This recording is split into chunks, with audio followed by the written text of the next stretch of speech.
ఆఖరికి నీ తెలివి ఎంతవరకు తెల్లారిందంటే 20 సంవత్సరాల వరకు మద్యం తాగే వాళ్ళ మద్యం ద్వారా వచ్చే ఆదాయాన్ని చూపించి మద్యం బాండ్ల ద్వారా కూడా నువ్వు అప్పులు తెచ్చావు అంటే అసలు నీకు నిజంగా ఆర్థిక శాస్త్రంలో నోబెల్ ప్రైజ్ ఇవ్వాలి ఇలాంటి వాళ్ళకి. ఎంత తెలివితేటలండి. అంటే నువ్వేం చెప్పొచ్చావు నీ మేనిఫెస్టోలో? దశల వారీగా మద్య నిషేధం చేస్తానని వచ్చిన మనిషివి నువ్వు. ఈరోజు నువ్వు చేసింది ఏంటి? 20 ఏళ్ల పాటు తాగేటట్లు చేసావు. నువ్వు తాగేటట్లన్నా చేయాలి, ఆ అప్పును వేరే రకంగానా తీర్చాలి. ఇప్పుడు రేపు పొద్దున్న చంద్రబాబు నాయుడు అనుకుందాం సీఎం అయ్యాడు అనుకోండి, సంపూర్ణ మద్యపాన నిషేధం చేశాడు అనుకోండి. చేస్తే మద్యం ద్వారా వచ్చే ఆదాయము తగ్గిపోద్ది ఒక పక్కన, ఈ అప్పు కట్టాలి. 2 చేయగలరా అండి ఎవరైనా? చేయకపోతే రేపు పొద్దున ఏమంటారు? చంద్రబాబు నాయుడు విఫలమయ్యాడు.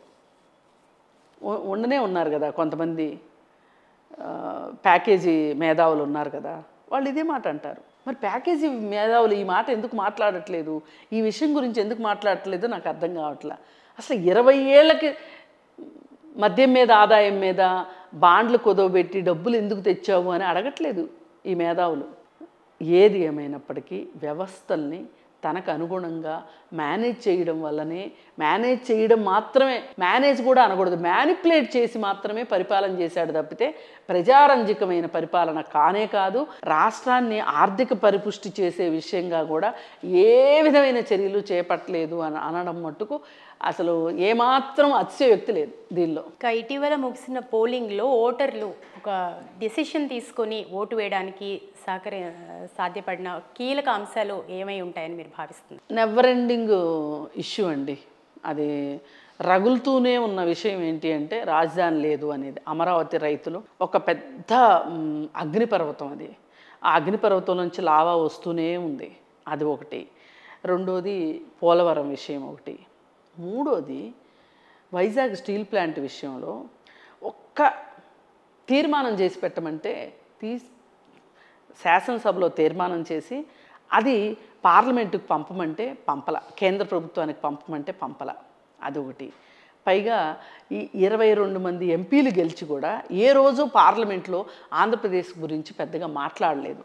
మాట్లాడకపోగా మాట్లాడిన రామ్మోహన్ నాయుడిని రై కూర్చోరా అని చెప్పి ఆ టైంలో ఒక పెద్ద ఇష్యూ కూడా అయింది. ఇష్యూ అయింది. మరి ఇలా చేయడము. అలాగే సంతోష్ బాబు అని ఆయన ఎమ్మెల్సీ ఉన్నాడు, అతను డ్రైవర్ని చంపేసి డోర్ డెలివరీ చేశాడు. అలాగే డాక్టర్ సుధాకర్ చనిపోవటం. అలాగే అసలు స్వేచ్ఛ అనే సామాజిక స్వేచ్ఛ లేకోకుండా ఒక్క పోస్ట్ పెట్టడానికి కూడా వీల్లేని నిర్బంధాన్ని కల్పించడం కావచ్చు. అలాగే కొత్త సంస్థలు ఏవి రాకపోవటం. పైగా మంత్రులందరూ బాధ్యతారహితంగా మాట్లాడిన మాటలు. ఇప్పుడు ఒక ఆయన కోడిగుడ్డు మంత్రి అని పేరు పెట్టారు పాపం ఆయనకి. ఆయన మీరు దావోస్ ఎందుకు వెళ్ళలేదండి అంటే అక్కడ చలి ఎక్కువగా ఉంటుందండి, -2 degrees ఉంటుందండి అన్నాడు. మరి ఆయన అభివృద్ధి సంగతి ఏంటండి, తెలంగాణనేమో పరుగులు పెడుతుంది, మనం ఏంటి ఇలా ఉన్నాము అంటే ఇప్పుడే కదండి కోడిగుడ్డు పెట్టింది అని గుడ్డు సామ్యాలు చెప్పటం. మరి ఇంకా కొంతమంది చూసుకుంటే ఇప్పుడు ఎవరైతే అజ్ఞాతంలోకి వెళ్ళిపోయారో మహానుభావులు పిన్నెల్లి రామకృష్ణారెడ్డి, వాళ్ళు చేస్తున్న దాష్టికాలు కావచ్చు. అలాగే తిరుపతిలో కొంతమంది కావచ్చు, చెవిరెడ్డి భాస్కర్ రెడ్డి ఇట్లాంటి వాళ్ళు చేసిన దాష్టికాలు కావచ్చు. ఇప్పుడు తాడిపత్రి ఏరియాలో చేసిన విషయాలు కావచ్చు. ఇప్పుడు సాక్షాత్తు అన్నిటికన్నా ఒక ప్రముఖ పాత్ర పోషించింది అవినాష్ రెడ్డి ఇష్యూ. దాన్ని వివేకానంద రెడ్డి హత్య కేసు. ఈ హత్య కేసులో అవినాష్ రెడ్డి A8గా ఉన్నాడు. ఉంటే కూడా అది జగన్మోహన్ రెడ్డి ఏమాత్రం గుర్తించకపోవడానికి ఏ వడ్డొచ్చి ఉంటుంది ఆయనకి? ఒకటి అంతఃపుర రహస్యాలు బయటికి వెళ్తాయని, కానీ రెండోది నేను ఏ1నే ముఖ్యమంత్రి అవ్వగలిగింది, A8 ఎంపీ అయితే తప్పేంటి అనే ఒక ఉద్దేశం. మరి ఇవన్నీ గమనించి ఒక చెల్లెలు పెద్ద మైదానాన్ని పిచ్చిని తయారు చేసింది, క్రికెట్ గ్రౌండ్ తయారు చేసింది ఒక చెల్లి. ఇంకొక చెల్లి వచ్చి 6ల మీద 6లు కొట్టింది. మరి షర్మిల చేసింది అదే కదా. షర్మిల మాట్లాడిన మాటలకు ఒక్క మాటకి సమాధానం చెప్పలేని పరిస్థితిలో దుస్థితిలో జగన్ రెడ్డి ఉన్నాడు. తల్లే అతన్ని వదిలిపెట్టి వెళ్ళిపోయింది అంటే మనమేంటి ఆయన పట్టుకుని ఏలాడేది అనే విషయం కావచ్చు. 3 రోజుల ముందు తల్లి ఒక వీడియో పంపటం కావచ్చు. కూతుర్ని గెలిపించమంది కానీ కొడుకు సంగతి ఏమీ మాట్లాడలేదు. ఇవన్నీ కూడా ప్రజలు గమనిస్తున్నారు. ఒకదాని తర్వాత ఒకటి. మరి అన్నిటినీ మించి ఈ వైసీపీ నాయకులు మాట తీరు చెప్పుకున్నాం కదా. ఈ మాట తీరును కూడా ప్రజలు ఏమాత్రము హర్షించలా. ఇప్పుడు అంబటి రాంబాబు డాన్స్లు వేయడం, ఆయన గంట అరగంట, పైగా తెలుగుదేశం సోషల్ మీడియా కూడా చాలా పవర్ఫుల్గా ఈ సమస్యలన్నిటినీ, వీళ్ళ వ్యవహార శైలి మొత్తాన్ని సోషల్ మీడియాలో రీల్స్ కింద పెట్టింది.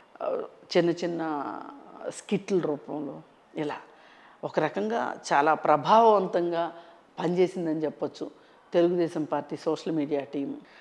ఇంకొకటి ఏంటి అంటే, కొడాలి నాని, వల్లభనేని వంశీ వ్యవహార శైలి కూడా ప్రజలకు అంతగా నచ్చల.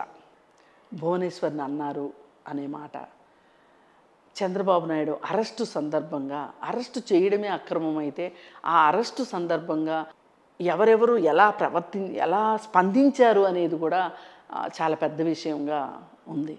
ఇప్పుడు అక్కడ స్విచ్ చేస్తే తెలంగాణలో లైట్ వెలిగింది. ఇప్పుడు ఇక్కడ ఏం పని మీకు, ఇక్కడ మీటింగులు పెట్టుకోవడం ఏంటి అన్న పాపానికి కేటీఆర్కి ఎన్ని చుక్కలు చూపించారో ఆంధ్ర వాళ్ళు మనకు తెలిసిందే.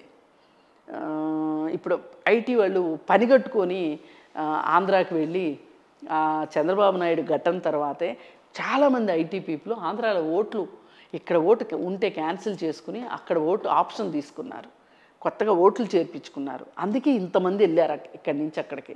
3 రోజులు పట్టింది ఒక్కొక్కళ్ళు. 3 రోజుల పాటు వెళ్తూనే ఉన్నారు. ఆ బారులు చూస్తుంటే మనకి ఆశ్చర్యం వేసింది. 2 వీలర్ల మీద ఫ్యామిలీలతోటి వెళ్ళిన వాళ్ళు ఉన్నారు, బస్సుల్లో, రైళ్లల్లో ఇలా రకరకాలుగా వెళ్ళారు. ఏది ఏమైనా సరే ప్రకృతి పగబట్టిందా అన్నట్లు ప్రజల మనసుల్లోకి ఈ సమస్యలన్నీ కందిరీగల్లాగా వచ్చి వాళ్ళకి ఆలోచనలో మట్టుకు ఏమైనా సరే మనం ఈసారి ఓటు వెయ్యాలి, ఎప్పుడు ఓటు వెయ్యని వాళ్ళు కూడా ఈసారి ఓటు వేయాలి అని అనుకోబట్టే ఒక్కొక్కరు ఓటు వేయడానికి గంట సేపు పట్టింది. కొన్ని ప్రాంతాల్లో అయితే 3 గంటలు పట్టింది. కొంత ఈవీఎంలు ప్రాబ్లం ఉంది కొన్ని చోట్ల. అలాగే ఈ లైన్లు మళ్ళీ ఆ రోజు మధ్యాహ్నం ఈవీఎంల ప్రాబ్లంతో చాలాసేపు వెయిట్ చేయాల్సి, అయినా 4-5 గంటల పాటు చేశారు అని కూడా. పైగా ఇంకొకటి ఏం జరిగిందంటే, ఆ రోజు ఎలక్షన్ జరిగే రోజు చీరాల ఎమ్మెల్యే ఒక ఓటర్ని కొట్టాడు. అది కూడా మధ్యాహ్నం ఎలక్షన్ మీద చాలా ప్రభావం చూపించుంటుంది. అలాగే ఈ మంజుల అన్న ఆవిడ, మన మాచర్ల ఆవిడ, గొడ్డలతో పోటు పడిన ఆవిడ కూడా ఏమాత్రం చెల్లించకుండా ఆవిడ పబ్లిక్లో కనిపించేసరికి మనసు చెల్లించని వాళ్ళు ఉండరు ఎవరైనా సరే. ఇలాగా చేసేది అనేది ఇవన్నీ కలిసి వచ్చాయండి.